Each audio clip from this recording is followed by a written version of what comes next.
국민의힘 구단 내에서 한 녹취록이 공개가 돼서 파문이 일고 있는데요. 일단 녹취록 듣고 오시죠.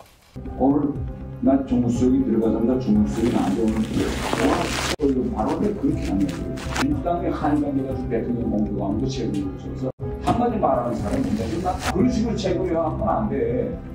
바로 이 지금 수석이 여기 안 돼서 내가 당신이 최고위원이 마이크 줬을 때 그 마이크를 잘 활용해서 매번 대통령한테 보고할 때 오늘 이렇게 쓴다고 정상들 들어가면 공천 문제가 필요도 없어. 아, 이거 조금 전에 이게 정말 큰 뉴스가 터졌습니다. 일본 강제동원 배상한 문제로 정부가 야당으로부터 거세게 비판을 받을 때 대통령실의 이진복 정무수석이 태영호 최고위원에게 이거 잘 방어해라, 옹호해라. 그러면 공천은 문제 없을 거다. 이런 말을 들었다는 겁니까? 그렇죠. 조금 전에 태영호 최고위원은 입장문을 통해서 MBC 보도가 유감이다라고 얘기를 했고요.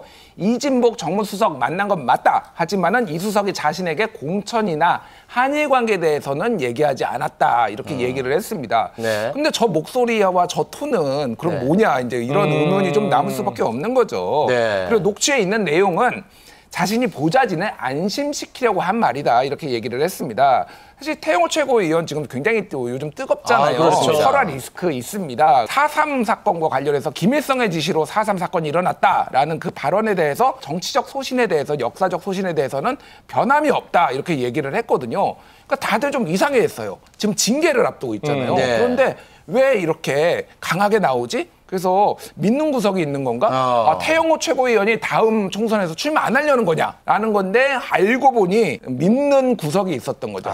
믿는 수석이 있었습니다. 죄송합니다. 믿는 수석, 정무수석이 있었다. 말장난. 네. 방금 그건 괜찮았던 것 같아요. 예. 아니 근데 이진복 정무수석을 만났다고 했던 그 시기 이후에 공교롭게도 태영호 최고위원의 발언이 대통령 옹호 발언이 아주 강해졌다고 하던데요. 네, 만약에 이제 가정을 하는 겁니다. 이진복 정무수석이 태영호 최고위원한테 그런 주문을 했다는 게 사실이다. 네. 라고 하면 굉장히 민감해지는 게 이제 크게 두 갈래의 경우를 따져볼 수 있는데 첫 번째는 태영호 최고위원뿐만 아니라 다른 최고위원들한테도 이런 주문을 넣고는 한다라고 가정한다면은 이제 이것은 전면적으로 대통령실이 최고위원회에 개입하는 거 아니냐라고 하는 이 논란이 불거질 수 있고요. 근데 거꾸로 태영호 최고위원만 이런 주문을 받았다라고 했을 때는 일단 두 가지입니다. 첫 번째는 지역구가 강남 갑이고 해서 이쪽은 사실 국민의힘 입장에서는 승산이 높은 지역구잖아요. 네. 이런 지역에서 공천 따내려면 우리말 잘 들어야 된다. 이걸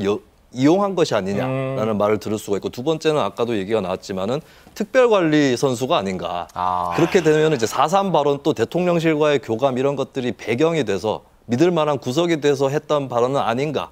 이런 또 의구심을 받을 수 있는 거죠. 네, 근데 4.3 발언은 대통령의 소신과는 너무 좀 역사관이 달라가지고 그거는 저는 좀 갸우뚱하게 그러니까 그런 발언을 특정 발언을 이제 주문을 받았다기보다는 이런 교감을 평소에 만약에 하고 있었다면 그런 자신감 때문에 이런 발언 또 거침없이 하는 거 아니냐 이런 의구심이 있을 수 있다. 해설을 조금 조심스럽게 할 필요는 있겠네요. 여기에서 이제 우리가 또 뭐 타이밍이 좀 절묘하다 이런 평가들이 나오고 있는 게 오늘 국민의힘이 최근 구세스에 오른 두 명의 이제 선수 태영호 그리고 김재원 최고위원은 나란히 윤리위에 회부를 했잖아요. 네.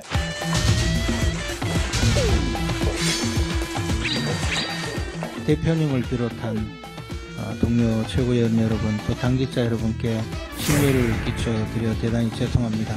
오늘 특별히 최고위에 참석하신 이유가 있으실까요? 4월 한 달간 자숙하라는 지시를 받았고 이제 그 기간이 끝났기 때문에 당연히 또 혹시 최고위원 잦은 사퇴 의향도 좀 있으실까요?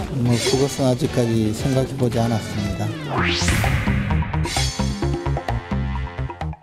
지켜봐야죠. 윤리가 오늘 첫 활동을 하니까 미리 앞지르고 가면서 제가 이야기하는 건 좀 부적절하다 이렇게 생각합니다.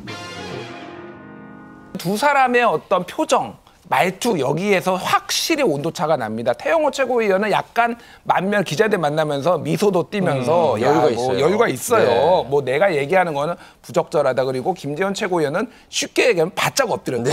저분이 원래 굉장히 발랄한 분이거든요. 방송 많이 해보셔서 알잖아요. 너무 다소곳하셔서. 예, 오늘 너무 다소곳하신 거예요. 그러니까 여기에서 이제 분위기를 좀 알 수가 있는 거죠. 일단 김재원 최고위원의 징계 사유는 5.18 정신 헌법 수록 반대 그리고 정광훈 목사가 우파를 천하통일했다. 있다. 네. 이런 거고 태영호 최고위원 같은 경우에는 민주당의 JMS에 비유했던 발언 그리고 4.3 사건이 김일성의 지시로 일어났다. 이 발언이 징계 사유가 됐고요. 두 사람의 소명을 거쳐서 8일에 징계를 확정하겠다. 이렇게 얘기가 나오고 있습니다. 5.18 이전에 결론을 내겠다라는 건데 중요한 거는 두 사람의 반응 방금 말씀드렸지만은 조금 다른 징계 수위가 나오지 않을까 이런 예측이 나오고 있습니다. 그렇습니다. 그렇지 않아도 많은 분들이 관심을 갖는 게 김재원 최고위원과 태영호 최고위원의 징계를 두고 이 균형을 어떻게 잡을 것이냐, 형평성이 어떻게 될 것이냐 궁금해하는 것 같아요. 여기서 해설위원의 역할이 중요한 거예요. 여기서 이제 사각관계가 작용을 한다. 사각관계요? 라고 볼 수 있죠. 김재원, 태영호뿐만 아니라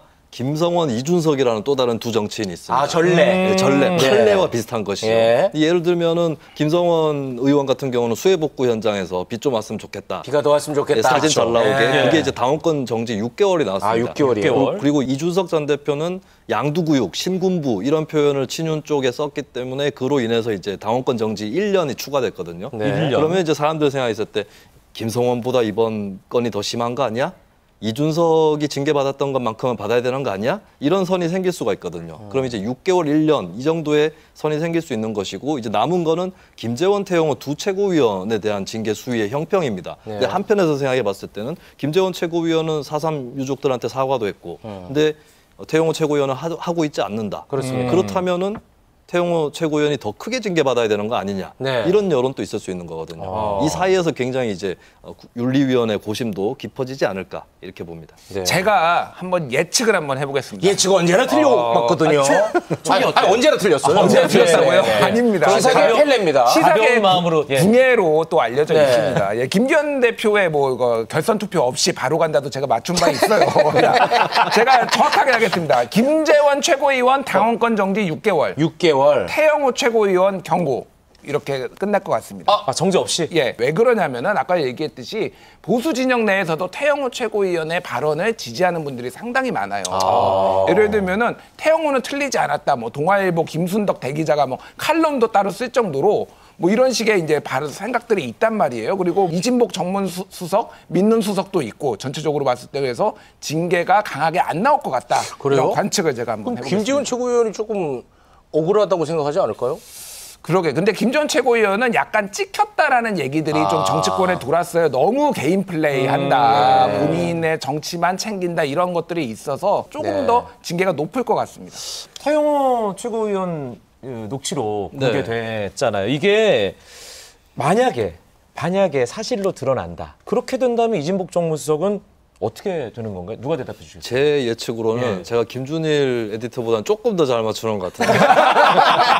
뭐 자랑은 아닙니다. 자랑은 아닌데. 좋아요, 이런 경제. 제 예측으로는 쉽게 얘기해서 6글자. 무혐의 불입건 처리되지 않을까. 왜 그러냐면 사실로 공인될 거냐 자체가 좀 의문스러운 게 있어요. 체리 따봉 사건이 이제 대표적인 사례인데 그때는 메시지가 대통령이 이제 보낸 것이 맞는데도 불구하고 그때는 공식적인 행위가 아니라는 이유로 없는 사건으로 이제 간주하고 넘어갔거든요. 마찬가지로 지금도 이진복 수석이 그거 안 했다. 그런 짓 안 했다라고 하면 그만이기 때문에 그렇게 처리될 가능성이 높지 않을까 싶습니다. 알겠습니다. 두 번째 경기 어디로 갈까요? 예, 두 번째 경기 바로 국가대표팀의 해외 원정 경기입니다. 윤석열 대통령 미국에서 이제 5박 7일간의 이제 한미 정상회담을 마쳤습니다. 굉장히 바빴죠. 노래도 부르시고 연설도 하고 영어도 또 얼마나 많이 쓰셨는지.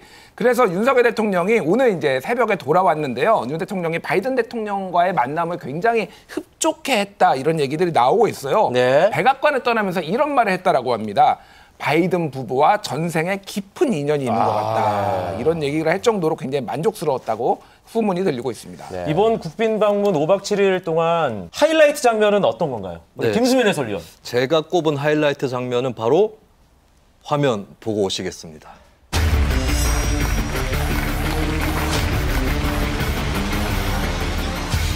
In your view, has allied the voices or concerns within South Korea to acquire nuclear weapons of its own? 대한민국은 핵 무장을 하겠다고 마음을 먹으면 빠른 시일 내에 심지어는 1년 이내에도 핵 무장을 할 수 있는 그런 기술 기반을 가지고 있습니다. 그러나 핵이라고 하는 것은 단순한 기술의 문제만이 아니고 우리가 핵을 보유할 때 포기해야 하는 다양한 또 가치들과 이해관계들이 있습니다. 네, 결론은 윤 대통령 얘기는 핵무장은 안 된다라는 거지 않습니까? 네. 이 얘기를 만약에 민주당 정부의 대통령이 했다라고 하면은 국민의힘이라든지 이쪽에서 전술핵 배치라든지 독자 핵무장 이런 거 계속 고려해야 되고 추진해야 된다. 이 목소리가 살아있을 거예요. 근데 거꾸로 이게 아이러니 외교라고 저는 생각하는데 윤 대통령은 좀 역대 대통령들에 비해서 강성 외교 노선의 성격이 진하거든요. 근데 그 윤 대통령이 핵무장으로 가는 길을 문을 닫아버렸다는 거예요. 네. 그렇게 되면 워싱턴 선언으로. 네, 그럼 일부에선 불만이 남아있는 그런 모양새도 있지만 더 효과적으로 핵무장 여론은 진압돼 버렸다라고 하는 이 아이러니 외교를 보여준 장면이라고 꼽아봤습니다. 그러니까 하버드대에서 답변을 통해서 뭔가 문을 딱 걸어 잠그는 느낌. 네, 근데 걸어 잠그는데 오히려 민주당이 하는 것보다 윤 대통령이 하는 것이 더 크게 진압하는 효과가 있는 네. 그런 것이었죠. 알겠습니다. 일본 기시다 총리가 7일, 8일 한국에 또 온다는 보도가 있었습니다. 영구적인 정상회담이 예, 있어요. 이제 예. 그러다 보니까 우리가 이제 물컵의 반을 채우지 않았습니까? 네. 그 물컵의 반을 채우러 오는 건지, 물컵의 반을 우리 보고 더 채우라고 오는 건지, 우려와 기대가 반반입니다. 일단 한일 정상회담 일본에서 개최한 지 얼마 안 됐기 때문에 네. 그 사이에 채울 만한 물이 있을까 이거는 의문이 있는 것이고 그래요? 일단 가장 큰 목적은 셔틀 외교가 복원됐다. 이걸 보여주겠다라는 목적이 있는 것이고 네. 그다음에 뭐 한미 정상회담은 한미 양국에서 있었고 한미일 정상회담이 또 일본에서 열리게 되는데 그 전에 일본 총리도 한국에 한번 와야 되는 거 아니냐 이런 공식이 성립을 할 수 있는 거죠. 그래서 네. 그 공조를 다지기 위한 하나의 상징적인 그런 수준의 회담이 아닐까 이렇게 보여집니다. 설마 방컵 우리 보고 더 채우라고 하는 건 아니겠죠? 그러진 않겠습니다. 그러진 않겠죠. 자, 요즘 일본 언론의 태도를 봐야 돼요. 네. 굉장히 좀 흥미로운 사건이 벌어지고 있는데 일본 언론에서 윤 대통령 같은 사람 없어.